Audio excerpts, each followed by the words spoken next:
what a general overview over what to expect, the possibilities that you will have to contend with. You'll be spoiled for choice.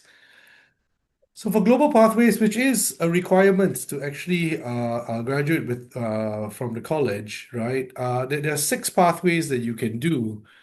There's the probably the five. Yeah, I don't like to say this, but I'm going to say it anyway because it's in the material. The flagship program, which is the Global Experience course, called the GEX, the Student Exchange Program, SEP, NUS Overseas Colleges, the Double Degree Program, and then the IEX, Regional IEX, and finally this one we just got it on board. It is coming on. It has just come online, the Summer International Internship Program.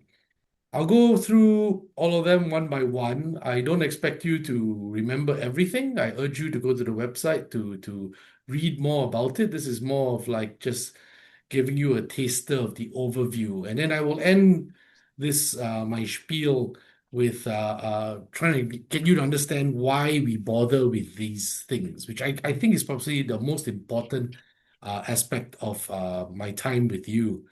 So first off, begin with the Global Experience program. And this is the spread of possibilities. There's 15 up there right now. We normally take one or two out per year to give the lecturer a break, but you can see how it's divided up, at least in my slide, with North America and Europe, and then Asia on the other side. So what that offers you, a simple way to understand it, it offers you a 1 month curated immersion program in summer, I mean, Northern Hemisphere summer, where you will go to a site, or it could be a route. So if you look at Asia, you'll see there's Bangkok, Kuala Lumpur. You will see, if you look at Asia, you see Mekong Delta. So these are routes rather than just pure one site like like Chicago or Paris. So you spend 1 month doing this. It's a carefully curated program. It's thematic based. And what I mean by that is that it is curated for a very specific learning experience based on what the site offers.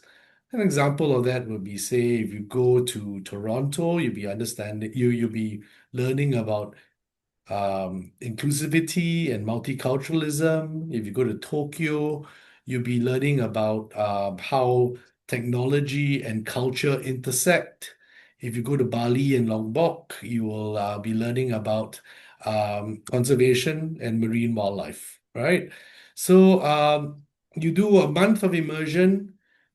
After that month of immersion, you come back the next semester, and what we're going to do with you then is that you have to put together an independent study project. We call it an independent study course now. And that's where you have actually designed your question, and you're going to go together with your lecturer, with consultation with lecturer, develop an answer for it. It's quite fun. Some people do traditional essays, some people do documentaries as a final product, some people do photo essays, some do comic books, some do newspaper articles. So it is really quite an exceptional program, which I think we're all quite proud of. So moving on from there. What we have is an offer of the student exchange program. Now, the best way to understand that is just a traditional exchange program that you would get in any other university, uh, partnering up with all the other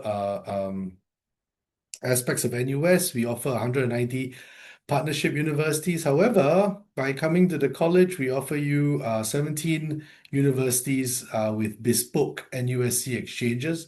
By the way, these aren't stock photos. These are real photos of real students, and that is actually one of my ex-students, Fizam, yeah, as you can perhaps tell, and he's in the back of a pickup truck in the University of North Carolina.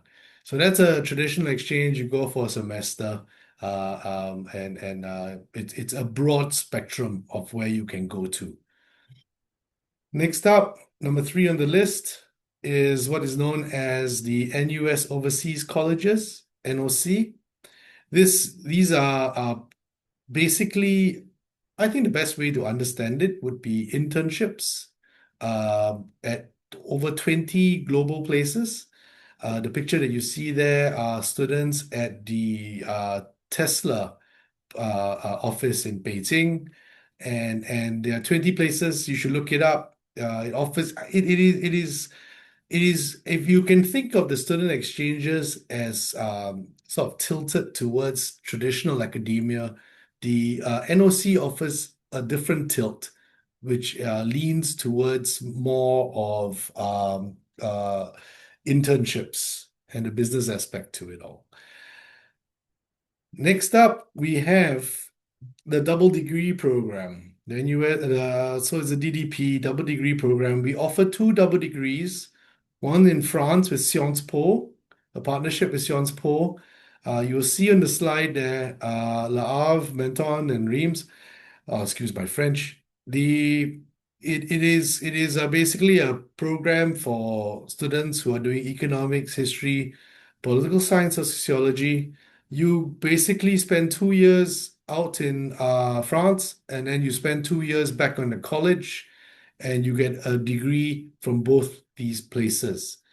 Waseda is slightly different, right? Waseda is one of the highest ranking private universities in Tokyo, in Japan, sorry.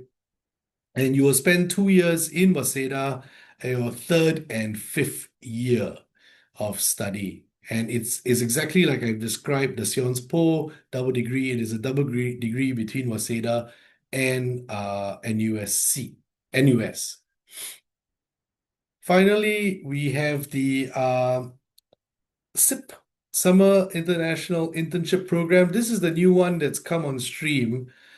It offers you internships purely in summer and with organizations that are in line with the UN's developmental goals.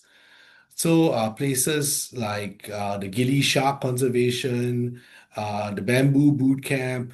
So large areas and places in Southeast Asia, and the idea here is to allow students to sort of develop along the lines. We're trying to develop the future here. We're big into developing the future. So about to get in line with the UN developmental goals. But overall, you're going to ask me now, perhaps, why should you do this? I think what we're trying to straddle here is both explicit and implicit knowledge, right? We're trying to, as one of the lines for the college is breaking out of the classroom or something along those lines, right? So we're trying to take the classroom out. We're trying to help you learn, but not sitting in a room, right? We want to take you to the sites where you will be learning from, to feel it, to understand it. And by doing so, I think we bring about a large element of critical thinking, right? You can actually engage with the space and the place that you're within. It definitely leads to a lot of problem solving, not just on the academic front, not just in terms of learning. Learning is about growing up, right? About being culturally comfortable, being adaptable. Um, for a lot of our students, it's the first time that far away and that long away.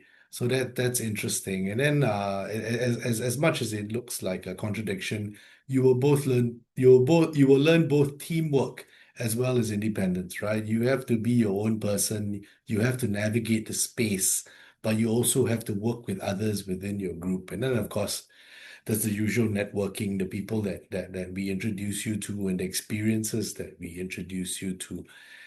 I don't expect you to remember all of this, and I'll be very impressed if you did. What I honestly suggest you do, honestly, what you should do is go to the website, read it in greater depth if you haven't already, and also spend a lot of time listening to the students that we have on this session about their experiences, because I think they will describe it a lot better than I ever will. They will communicate their experiences better than I ever will. I just want to end with this last couple of slides. This is the penultimate one. And basically, it shows you the options of what kind of person you can be at the end of the day, I guess, with your time at the college. And you could be, maybe you lean there's an overlap, right? So perhaps you do a double degree, however, you also do a, a GEX, a global experience element. Then we're designing you to become like a global citizen scholar. Alternatively, maybe you are into the global entrepreneur aspect, and Julius is going to come in and speak a lot more about it. Uh, then it allows you to also overlap into the double degree, allows you to overlap into the global citizen aspect. So it's how you excuse me, it's how you want to build your life really, and what kind of uh, individual you would like to see yourself as at the end of the day in the college. However, I want to stress though, the college might change your views on who you want to be, and keep your mind open. I think that's why the college works, because it allows students to change course as they navigate their undergraduate life. I'm going to end on this slide, which is a crossover, which allows a great segue to Julius. These are GX students, global experience students, and they are nursing choral here, and it crosses over with the IEX projects where they spend more time rather than merely a month. And I'm going to end it on that note because as well as my throat's really irritating me. I do apologize. So thank you, and I'll pass it on over to Julius. Thank you, Norman. Maybe you want to get a glass of hot water there. Hope your throat's not bothering you too much. Good afternoon, everybody. As I share my slide, look, I'm here to tell you about what I think is a really distinctive part of studying at NUS College. One of the most distinctive programs that you will experience um, throughout your university education. And to do that, I want to invite you to join me in imagining. Okay? Imagine a curriculum that aligns community engagement with your personal and professional growth. Imagine a new kind of education where students are empowered financially, logistically, to work directly with communities in Southeast Asia towards making a difference in communities and societies, doing this beyond the classroom walls. And imagine doing this over 2 years, giving you enough time to form friendships and meaningful relationships, not just with your fellow students, but with members of the community who you may not normally have a chance to interact with. I'm asking you to imagine it, but it is a reality. Okay, this is the signature capstone course of NUS College, and it's called Impact Experience. Let me show you what this looks like.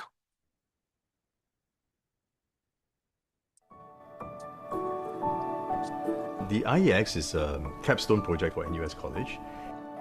It brings together the kind of classroom knowledge, the skills that the students pick up, but to give it a twist, to bring them out into the field, work with communities, and found solutions.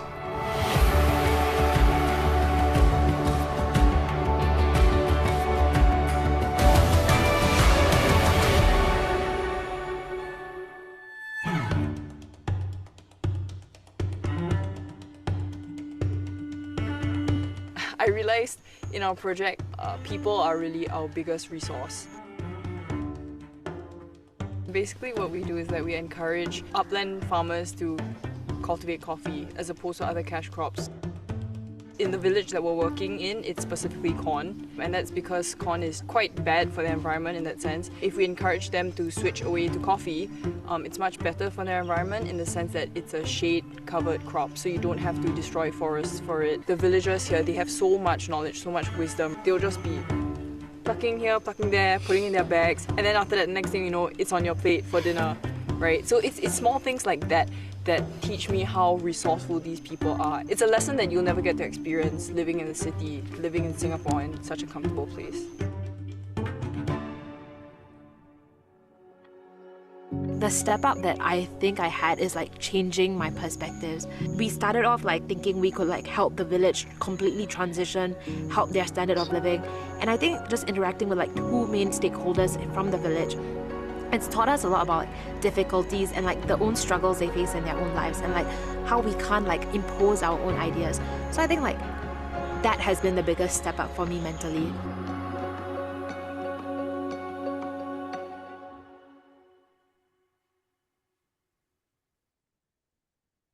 Hi, everybody. My name is Julius Bautista. I might have forgotten to introduce myself properly. I am the director of the Impact Experience program at NUS College. And this is a course that all NUS College students undertake from the second semester of their first year. Let me tell you a little bit more about the curricular features of IEX for short. Okay. The first one is that it's a capstone course worth 8 curricular credits.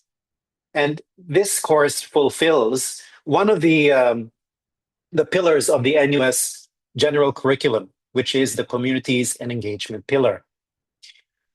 But in terms of the actual structure of IEX, at the heart of it is impact teams of 6 to 7 students working together over 4 semesters during the NUSC matriculation term.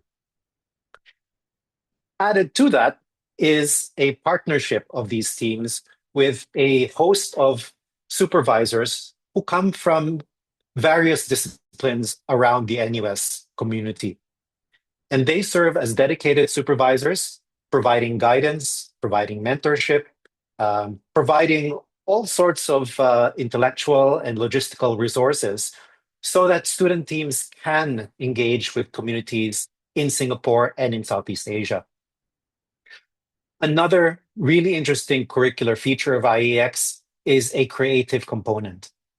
All IEX teams are encouraged to participate in an impact festival in which they have a chance to channel their creativity, whether it's through various mediums like documentary film, it could be poetry, it could be dance, it could be theater. All of this is a celebration of the impact that you make alongside your communities. So this is the curricular feature of IEX, but as I mentioned earlier, at the heart of it is student teamwork.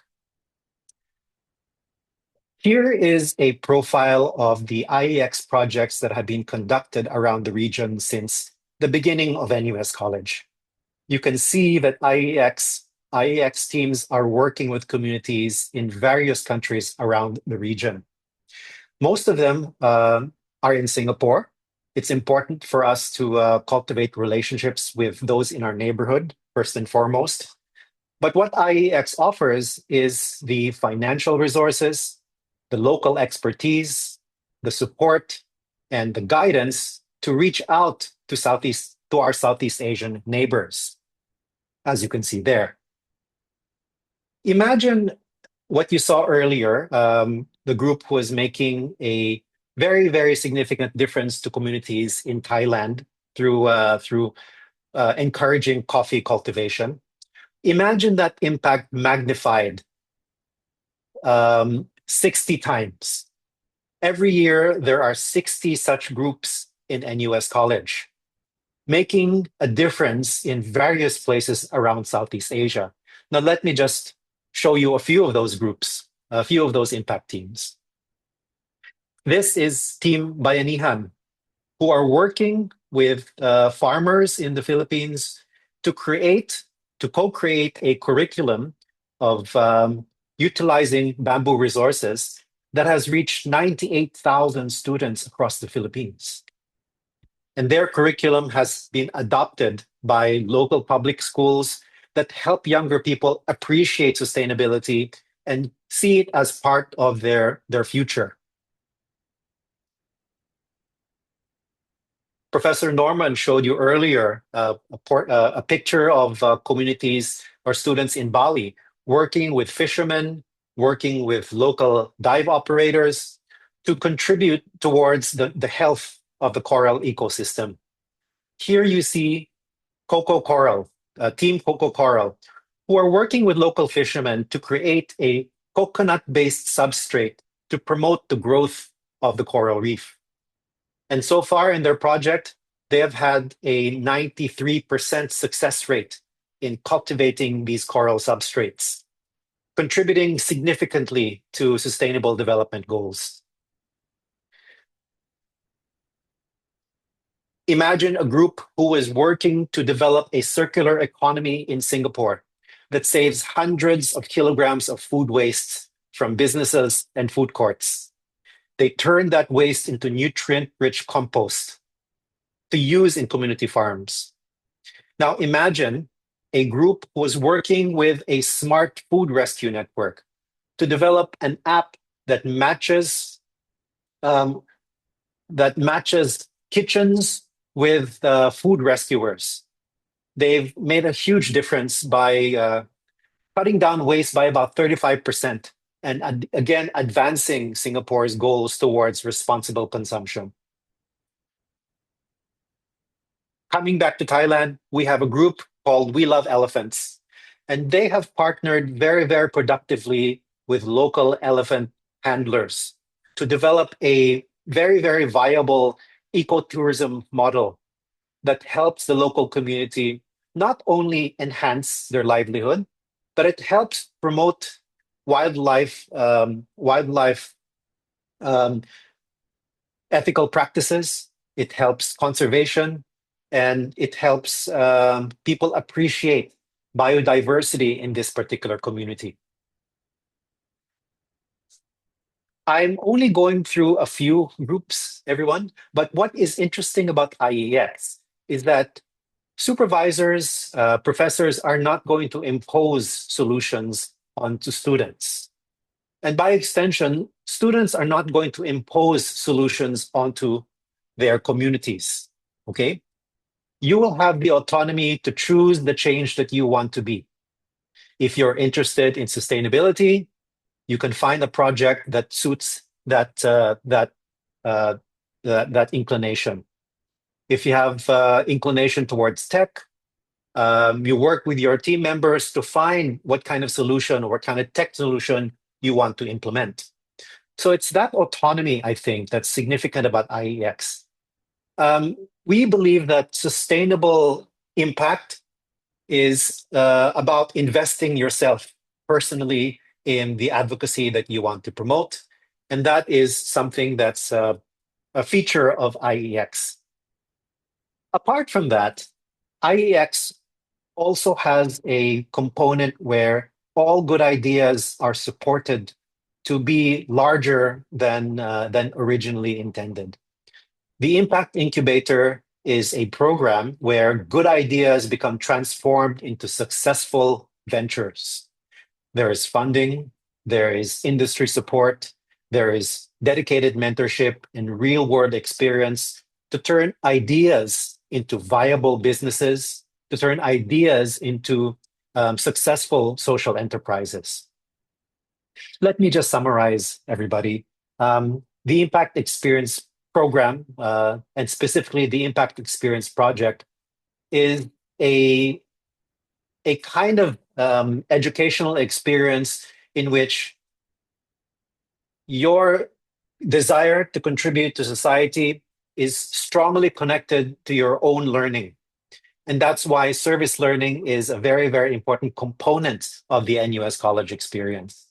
And what we have is a program that allows for you to innovate, supports you in making an impact, and helps you scale that idea into something larger than what you had originally intended. I'm so happy to answer any questions about the Impact Experience program that you might have. And I'm excited of the prospect of more people making the Impact Experience stronger into the future. Thanks very much for your attention, everybody. Let me now let me invite you to hear from our students, and maybe they will be able to tell you in greater detail how this experience works in practice. May I invite Yixing, please? Yep. Hi. Okay. Give me some time to share my screen.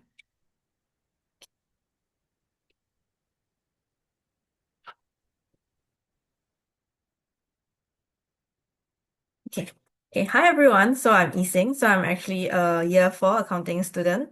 So actually today I'm actually not in Singapore, but actually I'm at Silicon Valley. So currently I'm on my NOC. So I think like one of the if you remember, one of the global pathway that we actually have with NUSC is called NOC, which stands for the NUS Overseas College. And currently I'm at Silicon Valley. So for me it's not really afternoon. I actually just started my Saturday, and it's about like 12:35 a.m. now for me. Yeah. So that's a brief introduction of me. So I think I'll just have a very quick overview of how my global pathway has been with NUSC. Yeah. So I think for me, I was very lucky to be able to do like 3 out of the 6 global pathway with NUSC. So the first one that I'm going to talk about is the IX project that Prof Julius just actually talked about. But I guess it's unfortunate that she didn't manage to share our group. But I guess it gives me more chance to actually share what my group did. So I think for our group, we actually went to Cambodia, and our project is really focused on trying to help the school really understand their waste management challenges. So I guess before we came, I think the school had the intention to actually learn how to sort their waste and how to actually offer a much more cleaner environment for their students. But I guess for them, they didn't know how to do it. So I guess our group came in to actually really understand like what are some challenges they actually face and what are some difficulties that they actually experience that we can like there's actually something that we not experience in Singapore. Like, so I guess it's very important, like during our IX project, I think what we really learned about is knowing like what you had learned in Singapore, but then knowing that the circumstance that Cambodia maybe actually faces is really different from Singapore. So how then do you adapt and actually implement your solutions so that the students there and the people there is able to like understand and able to like grab onto it and to actually use it immediately. Yeah. So then moving on, secondly, I also went for the GX Toronto program. So I guess for GX Toronto, it's really looking at diversity. It's like really understanding about, I think what's different about GX, and maybe like, let's say you could really say that, oh, it could just be a 1-month holiday, maybe with your family. But I feel like with GX, the professors are really good at helping you create a very so-called focused discussion with really important stakeholders. So I think one of the few places that we managed to do is really understand about the indigenous community. I think it's something that you can't really experience if you just go on a holiday in Canada.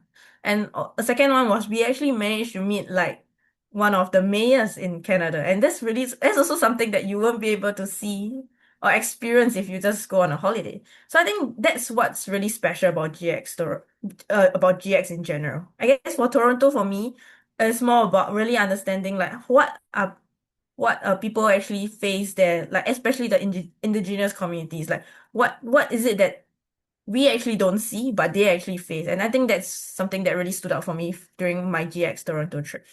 And lastly, there's so I guess the one that I wanted to focus on, because that's something that wasn't really touched on by the 2 other professors that actually presented previously, is actually the NOC program. So currently I'm actually on my Silicon Valley.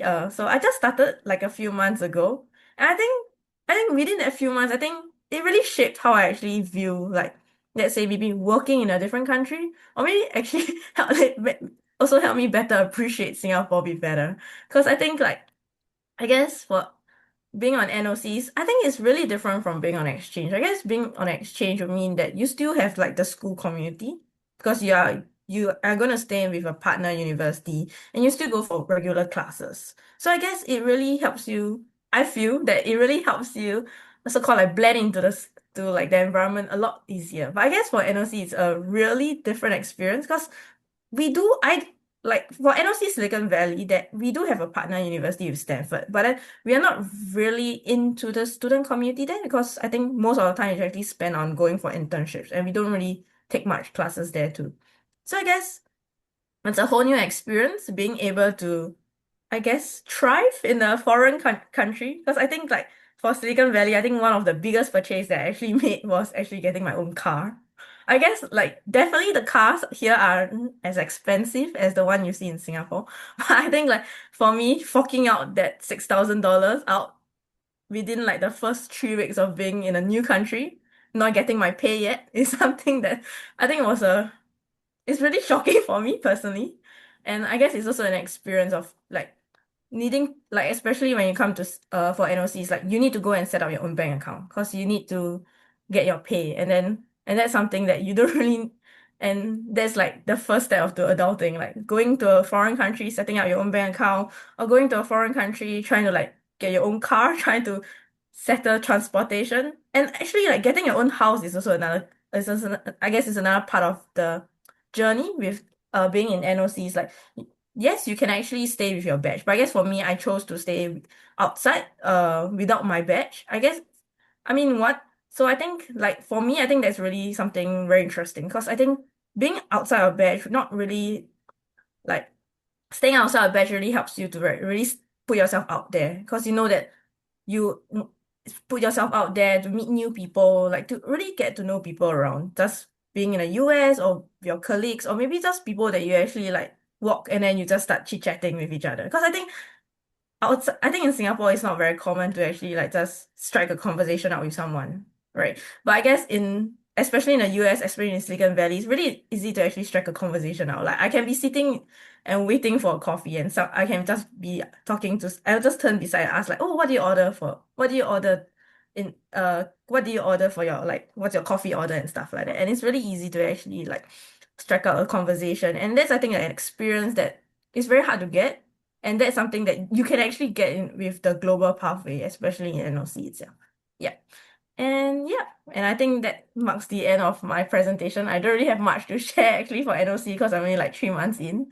And I guess I'm still trying to get used to being in a new country and being in a weather that is starting to be cold, unlike sunny Singapore. Yeah. So I think that's all for my presentation. Yeah. So thank you. Thank you. Thank you so much for your sharing. And thank you for staying up, Yixing, given the time difference. We really truly appreciate that sharing. And we are gonna move into our Q&A section now. And I would actually like to invite Vida and Joelle because they do have experience with IEX and GEX. I think Norman has also touched on this. It's like, why do we want to spend so much efforts on this segment on the experiential learning? So perhaps we can invite the two students. And please, Joelle and Vida, please feel free to share your screen so you can explain better. Okay. Joelle, maybe you would like to start off with you first, with your experience. Hi. Okay, let me just We need my your screen. video. Yes.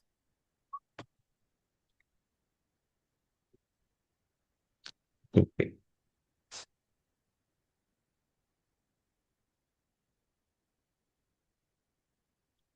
Yeah. So just to give a very brief sharing of my experiences. So I'm Joel, and my global experience with NUSC so far has been with GX by Lombok. So as an introduction, I'm a year 2 business analytics major, and I just started learning how to surf, and this experience was actually something that I picked up while in GX. And what is GX by Lombok? I think that there's actually been a few introductions regarding this course by the previous presenters. But just to recap, it's like a month-long trip to Bali and Lombok, where the main focus of the course is to explore sustainability practices in marine contexts, so such as coral rehabilitation, shark fishing, and so forth. And one thing that I picked up during this course is really to learn to snorkel and scuba dive. And in so doing, you can really see these marine conservation efforts by these NGOs up close and really experience them for yourself. And I would say that my core takeaways from the GX course was really like sparking these interdisciplinary discussions and interests. So I had business students alongside me asking asking businesses about their sales volume, or law students asking about the legislation that brought these acts into place. And I think that because of that, I can really like learn from, I guess, their perspective during the 1 month that I shared together with them. And speaking of that 1 month, I think that one really core takeaway about this was that it was really like a very immersive experience. Just 1 month overseas, and of course making friends along the way. So over here, you can see that I guess if I were to categorize what we have done, maybe three key aspects.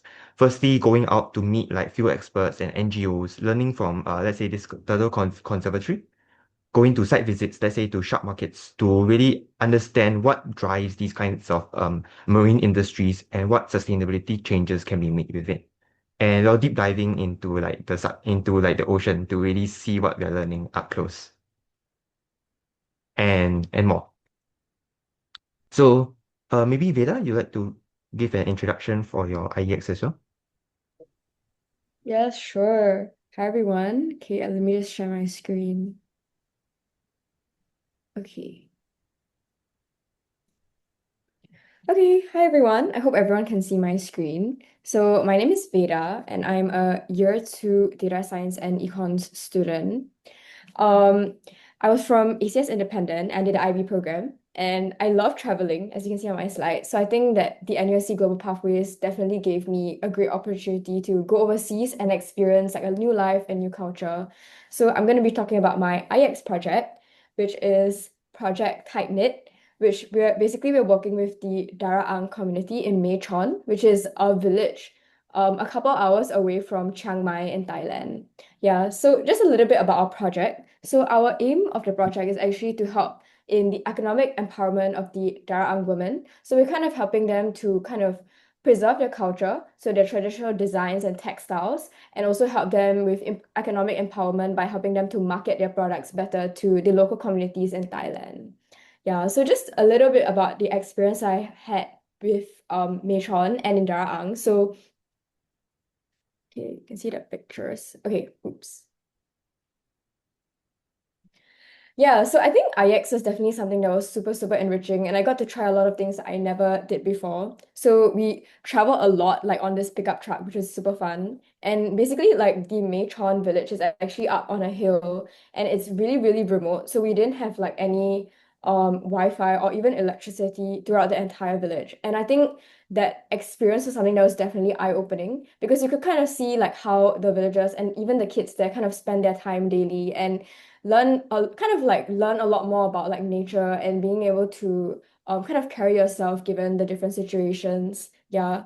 And I think the experience overall just gave me a lot of chance to explore a new culture completely. So we actually got to like cook our own food as well at the village. So we visited like local markets and we also visited the local textile markets. So actually, if you can see on the top left-hand corner, these are actually the traditional like Darang designs, which we're kind of like trying to learn how to market better and also like preserve because they are a huge part of their culture. And given that IX is something that you can kind of plan yourself, so there's no real like structured like timeline or itinerary that the school gives you. It's kind of up for you to decide that yourself. We actually got a chance to visit like the local textile markets in Chiang Mai as well to kind of like supplement our research about textiles and culture and fabrics as well. And they also actually taught us how they do the traditional weaving. So that's like me here trying to weave like the thread. And then this is like the traditional Darang costume that my friend got to try on. Yeah. But I think like overall, you can see from the videos as well, like the community is super, super enriching and we really got to learn a lot more other than just about their culture itself. And like moving on to my reflections as well, I think IEX really gives people like such a great opportunity to delve into a completely different culture. And at the same time, like while you're trying to strive to make social impact, it definitely helped my personal growth and development as well to be like much more independent and also like work really well together with a completely new group of people who are from different backgrounds and different majors. Yeah. So this is just an overview of my experience. If you have any more questions about IEX or IEX Chiang Mai, then feel free to reach out to me. Thank you.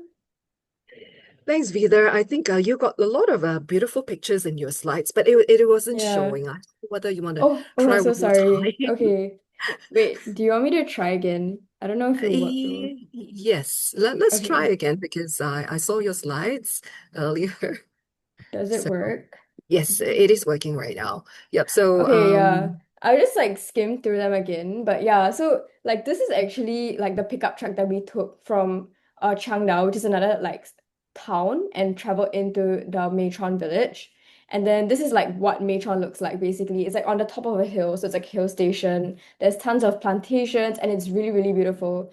And actually this picture here, fun fact. So we had to do course registration during our trip, and because there was no Wi-Fi, we had to climb to the top of the hill to get signal to do cross registration. So that was like a really interesting and fun experience. Yeah. Oh yeah, and this is like a picture of our entire team and our professor on the top right hand corner, our Prof. Peterville. He's a lovely guy and he actually lives in Chiang Mai. So he has a lot of experience with like the local communities in Chiang Mai. So we really learned a lot from like just speaking with him also. Yeah. Okay. You see the other pictures. Oh yeah, but these are the traditional Dara designs and the textile markets that we visited. And this is like me trying out the traditional weaving method, as I mentioned. Yeah. Okay, yeah, and these videos are just like our daily activities that we did. Actually, on the first night, the villagers were super nice and they like made this mukata for us, which was really nice. We even got to like make food. So this is like them showing us how to cut the bamboo shoot.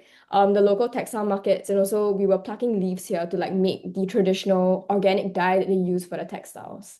Yeah. Okay, yeah. So overview of my pictures. If you have any more questions, so sorry about the technical difficulty, but please feel free to reach out.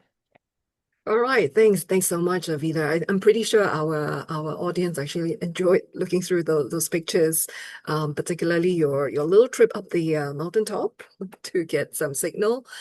So that actually, I think that brings to the point about something about our students. I think we want you to be comfortable, be outside your comfort zone, like yourself. You guys have to trek to the top of the mountain to get some signal. I think Yixing has to do her numbers, accountancy student. Obviously, you got to do your numbers first before you decide to invest $6,000 into a car, right? And of course, Joelle, the surfing, and I don't know whether you actually already have a party diving license before you do have. Okay, so I think I also heard that some students haven't got that, and they actually go for diving classes just to do the coral preservation project. So I think I would like to, I see some questions here and I'd like to invite Julius back on screen. And here we've got a question from Luk Shen Bing. Does that may I ask regarding the IEX program, when conducting our projects, will the materials be sponsored by our college? Over to you, please. Yes, there is significant financial support provided for IEX projects, which students can use for things like airfare, accommodation, project materials, right? But students are expected to have fiscal responsibility, though, because there are restrictions on what you could use these funds for. You can't simply give it to the community, for example. The principle of funding is that it's there to support your involvement, and so that the communities won't see you as a liability, right? So there is a process for financial disbursement, for financial reimbursement, and so on. But in principle, yes, there is significant financial support. Yep. And I think that also applies to GEX. So rest assured that there are ways to look into fundings. And there's another question here. Sorry, Winnie, Yes. I don't mean to cut you. I do apologize. Yes. I just to piggyback on what Julius just said. All the programs, uh, things like IEX, especially GEX, we've been very careful over funding, and we certainly don't want it to be a program where only those who have means can attain those things. We're exceedingly generous if you compare us across the board to any other university in what we offer, and because we want everyone to experience the product. Okay. Thank you. Thank you for that. So there is a question, a couple of questions actually from Sheila Cole. So how competitive are IEX location? Okay, so I think that from your questions, you're mixing up IEX with Exchange SEP. So it's two different kind of program. So how competitive IEX location? I think you get to choose what you want to do, where you want to go. So maybe Julius, you could talk a little bit about that. Yeah, I'm not sure exactly what's being asked here, but my interpretation is that the student is asking whether or not there's a limit to how many people can do projects in Thailand, or how many students can do projects in Cambodia, and so on and so forth. Logistically, it depends on the supervisor. The supervisors each have their own sort of area of expertise. So if you want to work, for example, on the Philippines, you will basically request for the faculty member who works on the Philippines to accept your group among his supervisor. I mean, groups that he supervises. So it's competitive in that way, but the principle is that you start first with what you want to implement. And oftentimes, the area that you want to implement that project is not just restricted to one location. For example, if you want to work on textiles, for example, Chiang Mai is just one place that you can implement that. But in principle, it is also possible to apply that to different places in Southeast Asia. That's my interpretation of the question. I hope that was an answer. Thank you. Maybe perhaps we can get our students who have already started with an IEX program, is to perhaps share like why did you choose what you did, like Vida, how did you come up, how did you put your group together and the topic, etc. Maybe you can share on that. Sure, yeah. So I think I mentioned my presentation. So our IX team is actually on like cultural preservation. So we're working with like the rural communities to help them preserve their traditional like textiles and help them market them. And how our group came about is I think it's just we found like a few of our friends and mutual friends who had like similar interests in like arts and culture. So all of us have a huge passion for like fashion and arts and culture. And so when we actually proposed this idea to our professor, Peterville, he actually said that this was exactly what he was looking for. Like he was looking for a group who was interested in like textiles and fashion and wanted to find a way to like help a rural community in that sense. And I think given that what we wanted to do in our interests aligned with what the project in Chiang Mai required, like that's basically how the match came about. Yeah, and I think one more thing that I wanted to mention is that actually like how IEXs work is that when you go for your first like recce trip, so you kind of go to see like the village or the location that you're working with and what exactly your community needs. Your project can change. There's actually a lot that you don't know just by doing research. And when you go there and you actually meet the community, meet the people there, there's actually so much more that you discover. And I think like through our recent recce trip, there's also a lot that we learn from them about the way that they wanted to produce the textiles and things like that. Because for us, what we were thinking about is like trying to help them find ways in which they can increase the efficiency of how they produce these textiles. But in the same sense, we noticed that actually if we implement these methods, they actually lose like the traditional ways in which they design the textiles, which is not what we want, because we want to help them preserve the traditional methods that they use. So that's what we're trying to do now, is like trying to find a way to increase the efficiency and marketability of a product, but at the same time, really preserve the culture, meaning, and story of how like these textiles are produced and what they like represent. Yeah. Okay. And how about Joelle? I mean, there were a number of hotspots that you can actually go to. And how did you come to make that decision? So I think that for us, at least the process of forming our IEX group was really finding, I think similar to Veda, finding a group of friends that I think I gel well with. There's like we have synergy between each other, and this is how we decided to come together as IEX group. And when it came to the project that we chose, for us we didn't really come in with like I guess a solution in mind, right? We really talked to to different professors, found a specific project that we found that we felt ourselves interested in, and this was something that was linked to corridor farmers. So as context, my IEX is local, and it's a local project based in the Greater Aya area in Chinatown. So we are working with this like we wanted to work with this a social enterprise called Corridor Farmers. They were maintaining like a rooftop garden in the Greater Aya rooftop. So, but I think that one thing that I really appreciated from this IEX, I guess, the journey of finding my project is kind of to echo something that Prof. Julius talked about just now, which is that you can come in with, I guess, an area of interest, let's say textiles, or in our case, just wanting to work with the community over there because we felt it was interesting, right? And you might find yourself coming out with an entirely different solution to the problem. And over IEX, what we had is really this process of problem discovery where we were talking to, I guess, the stakeholders there, thinking about what we could really accomplish for the place. And we started out with this idea of, oh, let's make this place, somewhere where we can make it more culturally relevant for the elderly.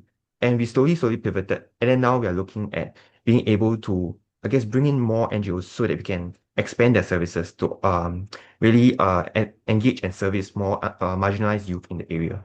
So I think that with IEX, one thing that I've really found is being able to there are a lot of options open, right? Both global and local, right? And it's really being able to find some place that you're interested in.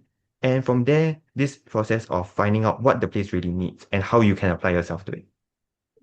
All right, thank you. I like to bring Yixing back. She's year 4. She's finishing up already, and of course, she's got IEX, GEX, and NOC. What else can you ask for, right? Now the thing is, and she's actually our pioneer batch cohort as well. So our very own NUS College student. So now that you have almost completed your 4-year journey with us, and of course, I think at your time we also have got the peer mentor, right, that helped you chart your journey, your 4-year journey. Tell me, how has it been? Your experience and what's next for you? Right. Actually, I guess in relation to global pathway, I think for me, like I wanted to get out. I guess okay, I wouldn't say I wanted to get out of Singapore. I guess that's a bad way to say it. But I guess I wanted to explore beyond Singapore. So I guess it was very simple for me to say that, oh, I wanted to do like a regional IEX. So that was like a easy decision for me. And I was lucky to have friends around me that also wanted to go overseas. So then we just quickly form a group and then we just like talk to different professors to actually understand what they are doing and then after that like settle on one. Yeah, I guess for our batch because we were still new to it, there wasn't like much like interviewing of professors and stuff. It was actually a little bit more straightforward, I would like to say. Yeah, it's less formal and stuff like that.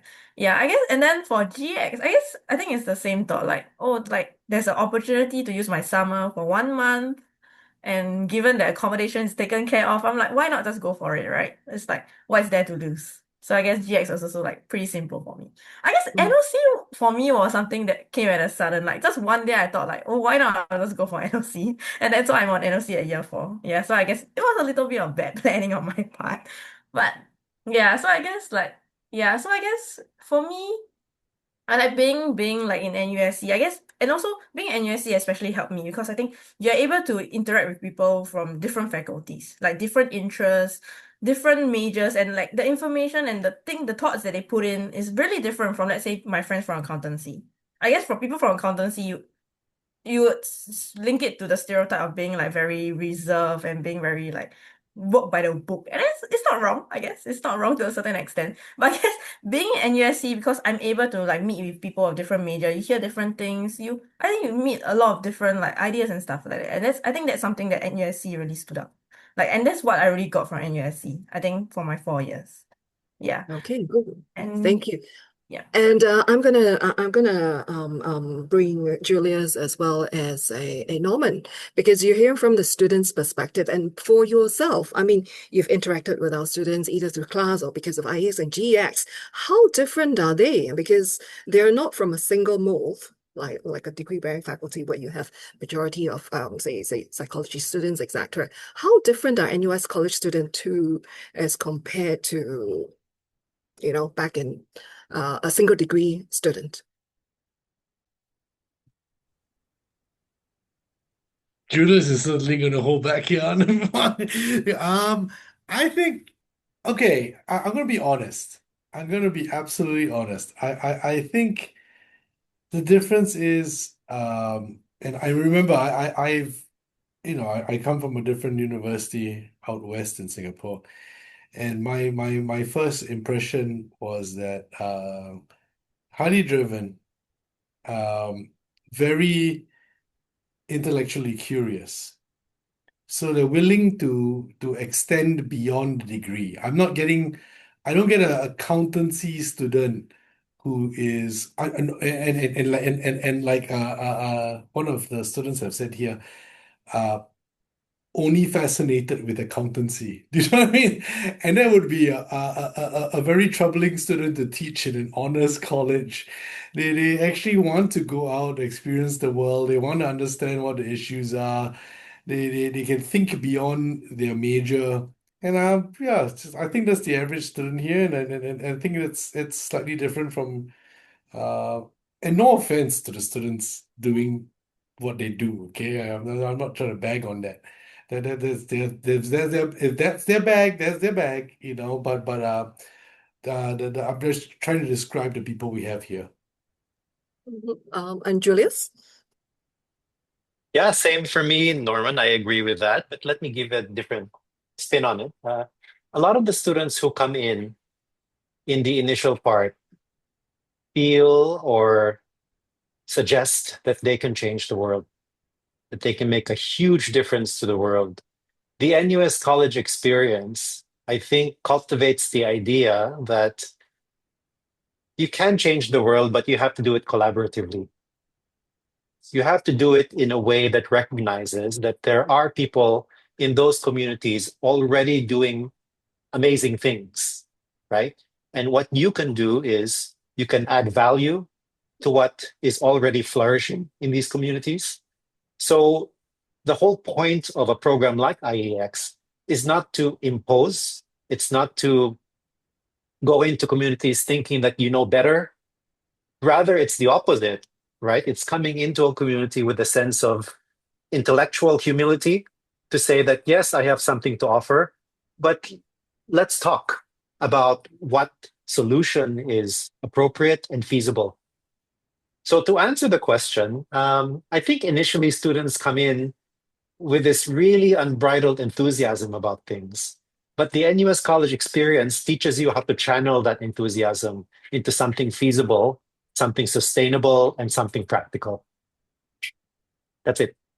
Okay, thank you. I think we will have to wrap up, but I'm just bringing this back on the screen because we do have quite a number of students, participants asking about admissions.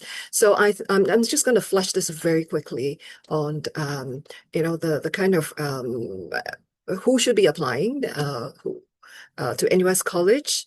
And so basically, I would like to actually just point out on a couple of points, which is point number 3, intellectually curious and globally oriented, and point number 5, that you'd like to make a lasting positive impact on the community around you. And this is our key difference.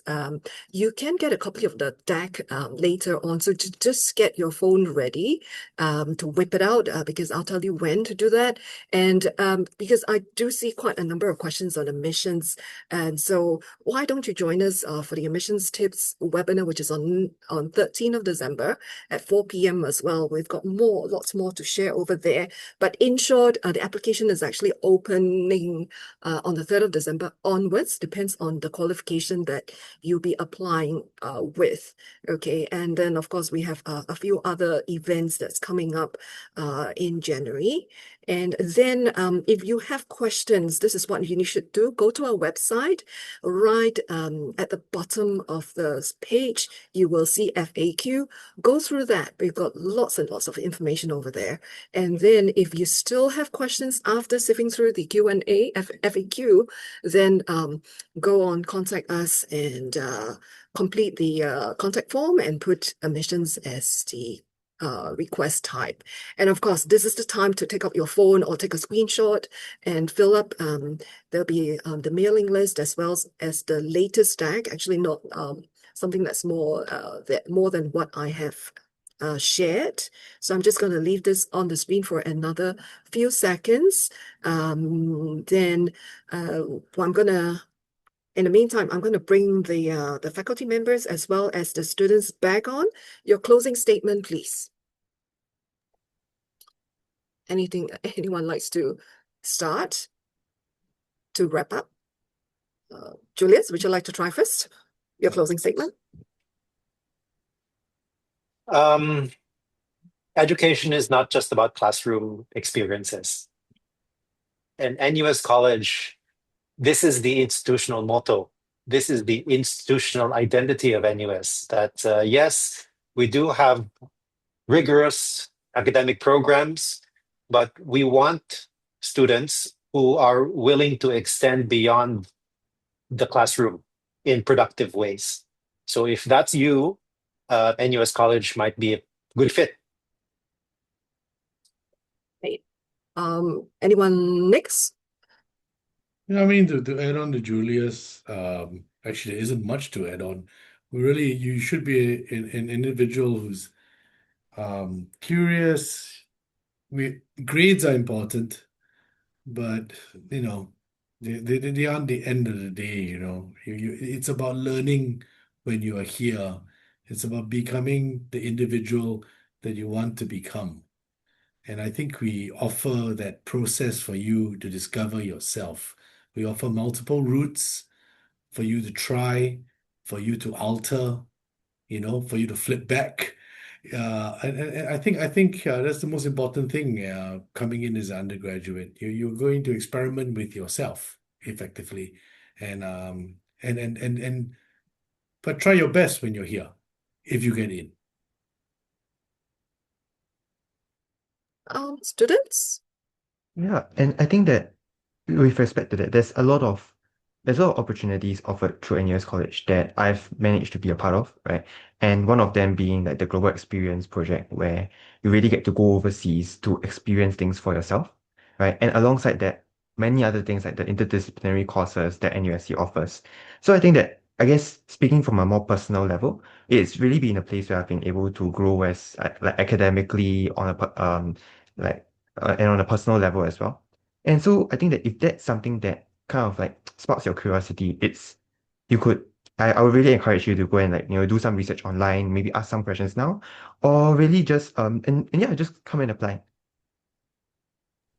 Yeah, I think building on that, I would say my closing statement be to just keep an open mind. There's so many opportunities that NUSC offers, and I think I'm doing things now that I didn't even imagine I would have the chance to. And I think keeping an open mind, opening up to opportunities, and seizing every opportunity given to you will really allow you to grow in a place like NUSC. Yixing, before you fall asleep. Oh no. Wait, no. No, I guess I think yeah, I guess to sum up everyone, I think what everyone says is really relevant, especially since the team over here is Global Pathways. Really I guess don't be afraid. I think university, that's the chance for you to actually really go out and really experience it. Knowing that maybe you might not like it, but at least you know that you tried it and you experienced it. And then I guess you can always go back and say, okay, maybe I don't like it and maybe I like it in Singapore, but I think being in university is the best way for you to actually try it, but and still have a fallback plan. Yeah. So I think don't be afraid, just go out and try. Yep. Yeah. Lovely. And Really, speaking of, yes. before we end, I just want to actually share with everyone an experience with a current student who was Yes. on GX New York with me, and I think this will really give the audience an example of the kind of students that we have. So I run GX New York, and so I take them to museums and experience art and all that kind of thing, amongst other things. And I had a real estate agent with me, and you know, whatever. And we come back after summer. She's in her fourth year, and I ask her how things going because she comes for the consult in order to figure out what her independent project is going to look like. And then she says, "Oh, it's terrible, terrible, prof." I was like, "Why is it terrible?" She says, "Oh, it's because she's overloaded." I was like, "No, fourth year student overloads. What are you doing?" Right? And she said, "No, she's doing all these history of art classes." I'm like, "Why are you doing history of art classes? You're a real estate major." Then she goes, "No, because she went to New York and she went to all these museums and went to art galleries, and then she realized she didn't know anything about art. And she thought she might as well get education in while she wasn't, it was still part of the program, part of the costing. And so she overloaded her fourth year to get up to speed with the history of art. That's the kind of student in the college. I thought I should have shared that. Well, thanks so much for sharing that. And for me, I would say that I would say that do try and apply because if you apply, yes, I know that the admissions process is intense. The competition is extremely intense. You go through various assessments, etc. But if you apply, then you'll know that whether you get in or not. If you don't apply, that means 0%. So do try, put it in if this is something that you want. Okay, interdisciplinary is your cup of tea. And then do look out for our events. We do have some more events. We do have live on-campus event on the 17th of Jan. It will be up on our website very soon. We'll be offering sample classes on that day. So do join us. And we will have open house in late February to early March. That's also another opportunity that you come down and interact with us, interact with our students and faculty members. And with that, I'm going to say hello, goodbye. It's 5:15. We're 15 minutes behind time. So I'm going to let you go. Thank you for spending your Saturday afternoon. It's sunny outside. So I think let's go out and get the last 1 hour of sun before we say hello to Sunday. All right. Thank you so much. We'll see you again. Bye.